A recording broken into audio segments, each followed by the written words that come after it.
serait quand même pas mal qu'on ait un club en demi-finale de Ligue des Champions. Je ne vais pas ressortir le chapitre de l'indice UEFA. Chacun l'apprécie comme il a envie de l'apprécier. Je répète, je ne suis pas là pour encourager la footixerie. Je veux juste qu'on comprenne bien que c'est un match qui est très très important pour tout notre football qui est dans la panade la plus totale. Et encore une fois, avoir le PSG un peu plus loin en Ligue des Champions, ça nous ferait du bien. Sauf que effectivement, là pour le coup, ce sont les supporters du PSG qui ont des raisons d'avoir peur parce que cette tension, cette pression qui est en train d'entourer cet événement, alors qu'au moment du tirage au sort et à la veille du match aller, c'est-à-dire la semaine dernière, lundi dernier, il y avait quand même beaucoup d'espoir et beaucoup d'éléments qui pouvaient nous conduire à penser que c'était un obstacle pas évident, mais en tout cas que le Paris Saint-Germain pouvait franchir. Entre-temps, il y a eu un match aller raté, des mauvais choix.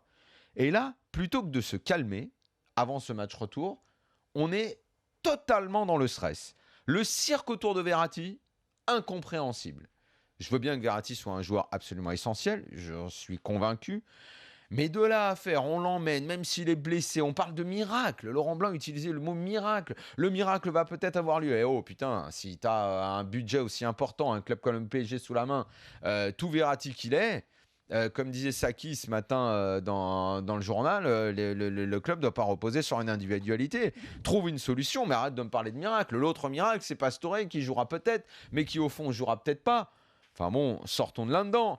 Ibra qui est obligé de venir pour dire j'ai jamais été aussi fort dans ma carrière. Je suis au top de ma carrière. Mais on le souhaite, on ne souhaite que ça, c'est que tu sois décisif demain soir. Mais tu sais, on est dans l'auto-motivation, l'auto-suggestion pour dire si on va y arriver, on est fort, les gars, arrêtez là, on sera là demain, on va voir, mais sortez du stress parce que sinon vous allez vous bloquer. Déjà qu'au match aller, les joueurs du PSG ont pour beaucoup semblé très stressés et ça s'est ressenti dans le déchet technique. Entre cette communication-là, celle de Blanc, qui est de plus en plus agressif dans ses conférences de presse. Elles sont terribles, ces confs en ce moment.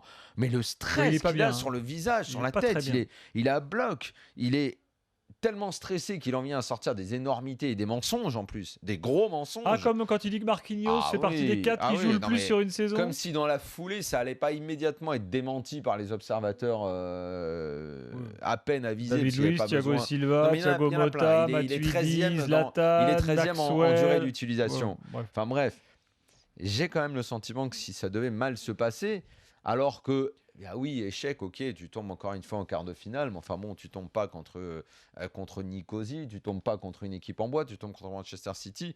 On a l'impression que ça va être le grand vide.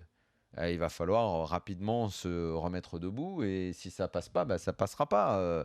Il faut souhaiter pour le foot français que ça passe, mais là, j'ai pas l'impression qu'on est en train de tout faire pour ôter de la pression et faire en sorte que ça passe. En face, à City, je les sens beaucoup plus calmes. Ok, Compagnie jouera pas, Touré va certainement revenir.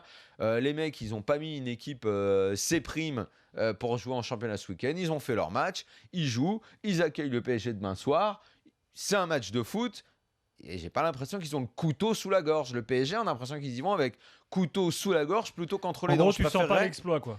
C'est pas que je le sens pas. Je suis à la limite. Moi, j'ai même pas envie de sentir. Moi, je suis pas pronostiqueur, je suis pas bookmaker. On verra bien. Mais des fois, tu as les éléments qui te font dire tiens, voilà, tout est réuni pour que l'exploit soit fait. Les éléments sont un brin négatif. Voilà. Les éléments sont un brin négatif, alors qu'ils ne le devraient pas l'être.